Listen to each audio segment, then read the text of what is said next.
Olá! Hoje eu vou ler para vocês o capítulo 52.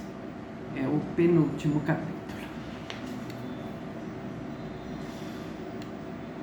A fina sociedade de Mênfis ficou escandalizada. Não oferecia suficientes filhos valorosos ao exército? Não seriam dignos de garantir a segurança do regente? Ver semelhante bárbaro à frente da sua guarda pessoal era um insulto para a nobreza, mesmo se, na opinião geral, a presença de Serramana, que mantivera a sua indumentária sarda, fosse imediatamente dissuasiva. É verdade que os outros piratas, acusados de pilhagem, tinham sido enviados para as minas, onde cumpririam a sua pena. Mas não ocupava o seu chefe atualmente uma posição invejável? Se atacasse Ramsés pelas costas, ninguém lamentaria o regente. Shenar felicitou-se por esse novo passo em falso. Aquela decisão revoltante provava que apenas a força brutal fascinava o irmão. Todos não estavam cientes de que trocava os banquetes e recepções por intermináveis passeios a cavalo no deserto, treinos intensivos no arco e flecha e no manejo da espada, bem como perigosos combates com o seu leão. Serramana tornou-se o seu companheiro privilegiado.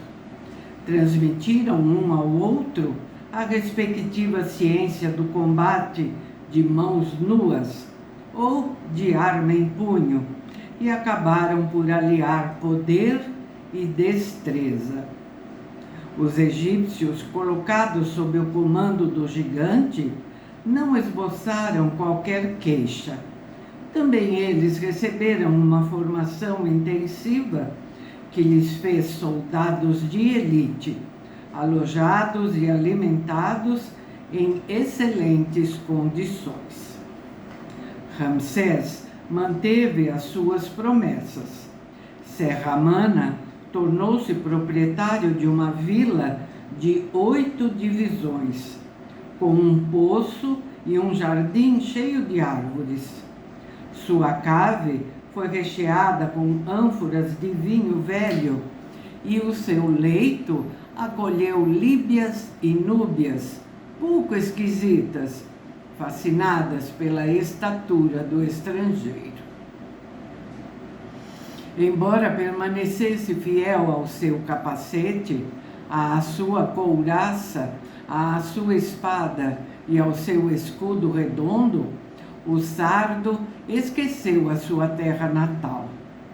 Lá era pobre e desprezado.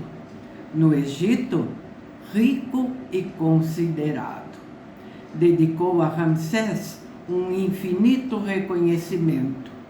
Não só lhe salvara a vida, como, mais ainda, lhe concedera aquilo com que sempre sonhara. Quem quer que fosse que ameaçasse o regente, teria de haver-se com ele.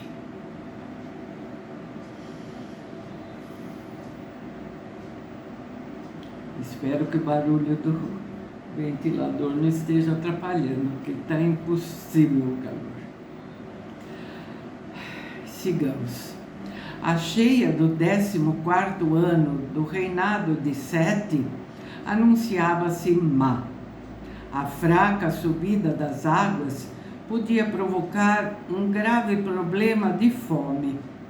Logo que o rei recebeu uma confirmação dos especialistas de Assuã, que prescrutavam o rio e consultavam seus documentos ricos de observações anteriores, chamou Ramsés.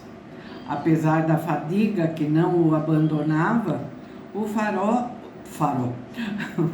Perdão, o faraó levou o filho ao Jebel Silsilé, no ponto em que as margens se aproximavam. De acordo com antigas tradições, Hapi, a energia da cheia, saía daquele ponto de duas cavernas, criando uma água pura e boa para beber. A fim de restabelecer a harmonia, Sete ofereceu ao rio 54 jarras de leite, 300 pães brancos, 70 bolos, 28 potes de mel, 28 cestos de uvas, 24 de figos, 28 de tâmaras, romãs, frutos do zizifo, pepinos, feijões, figurinhas de faiança, 48 jarras de incenso, ouro, prata, cobre, alabastro, bolos em forma de vitelas, de patos, de crocodilos e de hipopótamos. 3 dias mais tarde, o nível da água tinha subido, mas ainda de forma insuficiente. Apenas restava uma tênue esperança.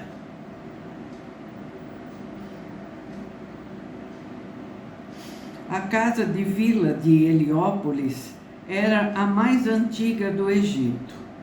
Ali eram conservados os livros que encerravam os mistérios do céu e da terra, os rituais secretos, os mapas do céu, os anais reais, as profecias, os textos mitológicos, as obras de medicina e de cirurgia, os tratados de matemática e de geometria, as chaves de interpretação dos sonhos, os dicionários de hieróglifos, os manuais de arquitetura, escultura e pintura, os inventários de objetos rituais que os templos deviam possuir, os calendários das festas, as recolhas de fórmulas mágicas, as sabedorias redigidas pelos antigos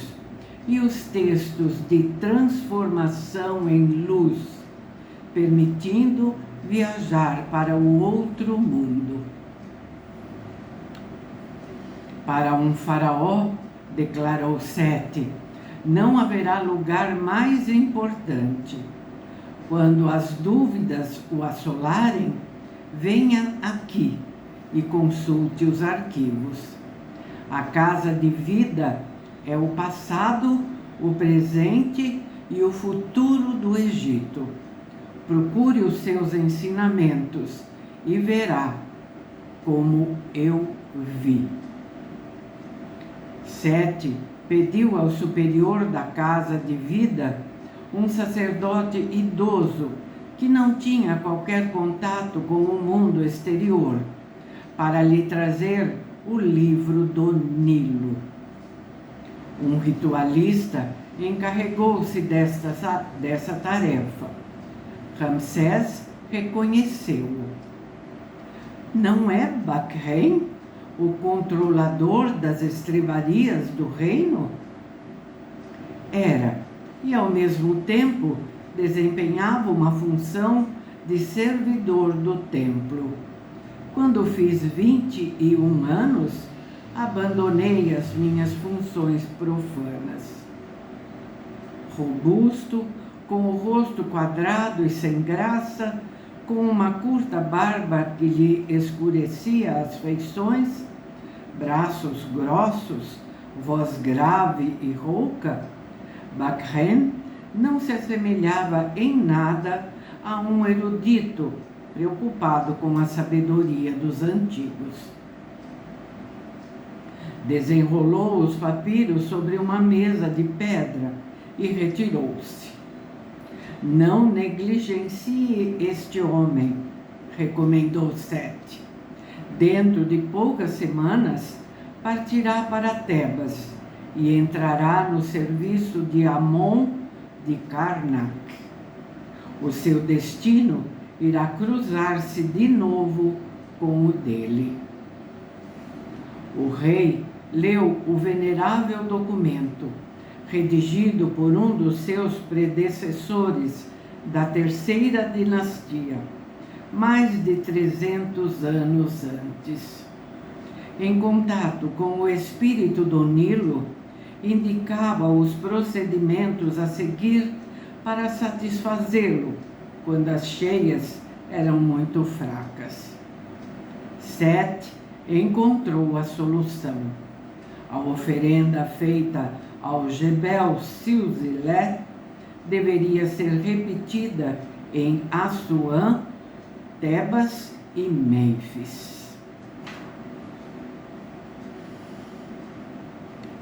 Sete regressou esgotado da longa viagem.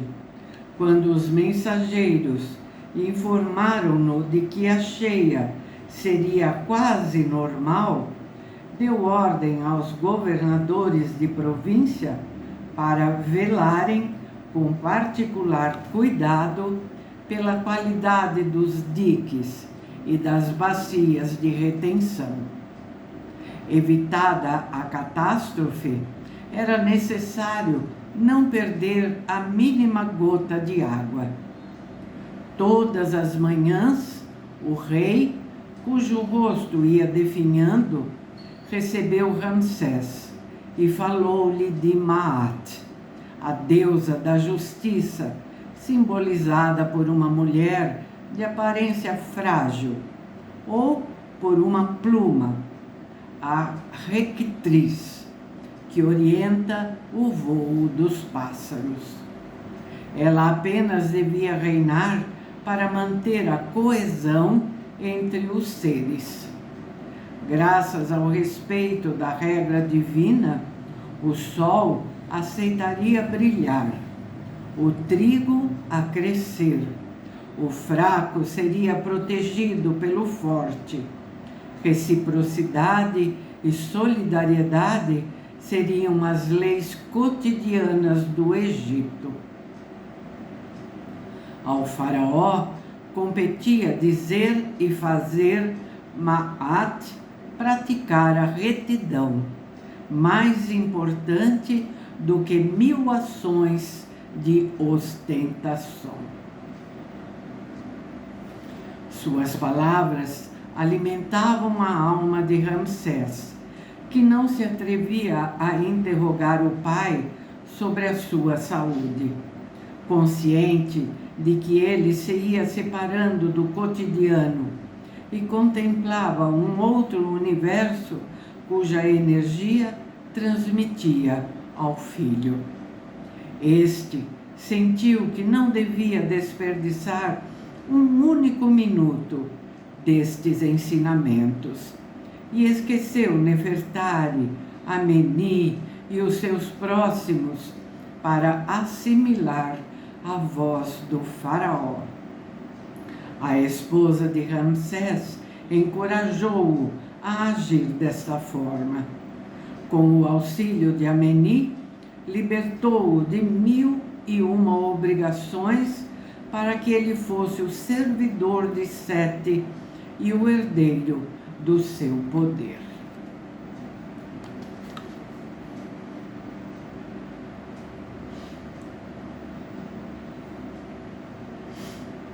De acordo com as informações obtidas, já não era possível qualquer dúvida. A doença de Sete estava assumindo proporções inquietantes. Shenar, com lágrimas nos olhos, espalhou a terrível notícia na corte e fê-la transmitir ao grande sacerdote de Amon e aos governadores de província. Os médicos mantinham a esperança de poderem prolongar a vida do soberano, mas receavam um desenlace fatal. A esse drama aliar-se-ia uma catástrofe, ou seja, a coroação de Ramsés.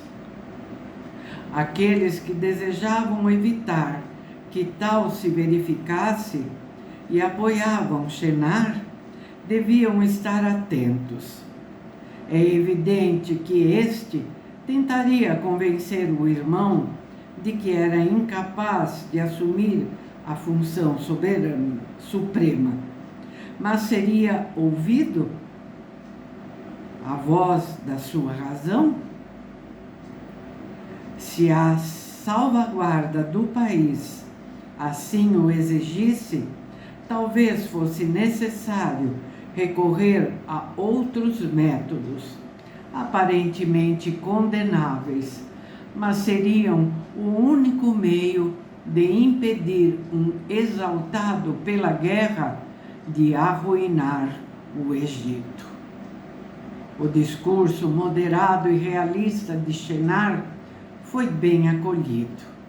Todos desejavam que o reinado de Sete se prolongasse ainda por longo tempo, mas preparavam-se para o pior. Os soldados gregos de Menelau, transformados em comerciantes, limparam as armas. Sob as ordens do seu rei, formariam uma milícia tão mais eficaz que ninguém esperaria um golpe de força da parte de pacatos estrangeiros bem integrados na população. Com a proximidade da insurreição, o soberano da Lacedemônia tinha pressa de as coisas se precipitarem.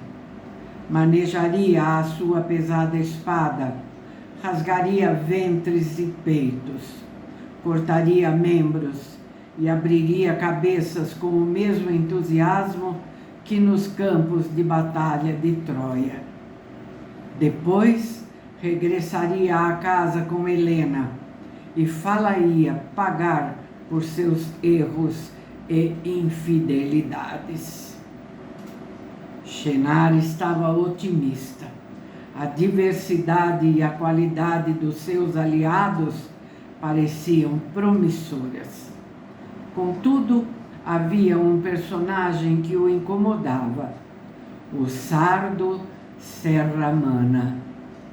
Contratando-o como chefe da sua guarda pessoal, Ramsés havia contrariado, sem o saber, uma das iniciativas do irmão, que fizera alistar um oficial grego na segurança do regente.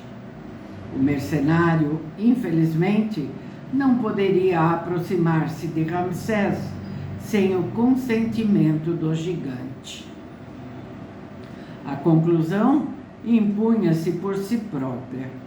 Menelau devia assassinar o sardo, cujo desaparecimento não provocaria qualquer agitação. Todo o dispositivo armado por Shenar estava a postos.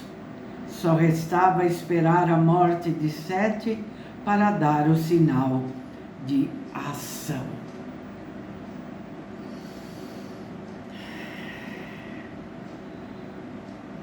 Seu pai não vai recebê-lo esta manhã, lamentou Touia. O seu estado agravou-se? Perguntou Ramsés. O cirurgião desistiu de operá-lo. Para diminuir as dores, administrou-lhe um poderoso sonífero à base de mandrágora. Touia permanecia com uma dignidade notável, mas a tristeza transparecia de suas palavras. Diga-me a verdade, há alguma esperança? Não acredito. O organismo dele está muito debilitado. Apesar da robusta compleição, seu pai deveria ter tido mais repouso. Mas como convencer um faraó a não se preocupar com a felicidade do seu povo? Ramsés viu lágrimas nos olhos da mãe e apertou-a nos braços. Sete não teme a morte. Sua morada de eternidade está acabada e ele está pronto a comparecer perante Osíris e os juízes do outro mundo. Quando seus atos forem acumulados a seu lado, não terá nada a recear do monstro que devora os que traíram Maat. É este o julgamento que apresentarei nesta terra. Como posso ajudá-lo? Prepare-se, meu filho. Prepare-se para fazer viver para a eternidade o nome do seu pai, a fim de colocar os seus passos nos passos dos antepassados, para fazer frente aos rostos desconhecidos do destino.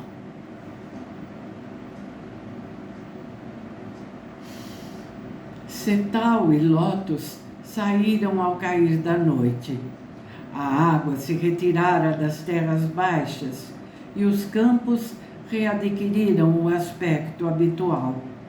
Embora de fraca intensidade, a cheia purificara o país, libertando-o de grande quantidade de roedores e de répteis, afogados nas suas tocas. Os que tinham sobrevivido eram os mais resistentes e os mais astutos, mas o veneno do fim do verão tinha características notáveis. O caçador de serpentes escolhera um setor do deserto do leste que conhecia bem. Viviam ali soberbas cobras de mordedura fatal. Cetal dirigiu-se para o esconderijo da maior de todas, de hábitos imperturbáveis. Descalça, Lótus seguia atrás dele. Apesar da sua experiência e do seu sangue frio, recusava-se a deixá-la correr o mínimo perigo. A linda Núbia segurava um pedaço de pau em forma de forquilha, um saco de pano e um frasco de gargalo estreito. Prender o réptil ao chão e fazê-lo cuspir parte do seu veneno eram tarefas banais. A lua cheia iluminava o deserto, irritando as serpentes e incitando-as a se aventurarem para fora do seu território. Cetal cantarolava em voz baixa, insistindo nas notas graves que agradavam às cobras. No local que escolhera, uma cavidade entre duas pedras achatadas, ondulações na areia revelavam a passagem de um enorme réptil. Cetal sentou-se, continuando a cantarolar. A cobra estava atrasada. Lótus atirou-se no chão como uma nadadora que mergulha num lago. Estupefato, Cetal viu-a em luta com a cobra negra que esperava apanhar de surpresa. O combate foi breve. A Núbia enfiou-a no saco. Ela ia atacá-lo pelas costas, explicou. Isso é completamente fora do normal, considerou Cetal. Se as serpentes perdem a cabeça, é porque se aproxima um cataclismo.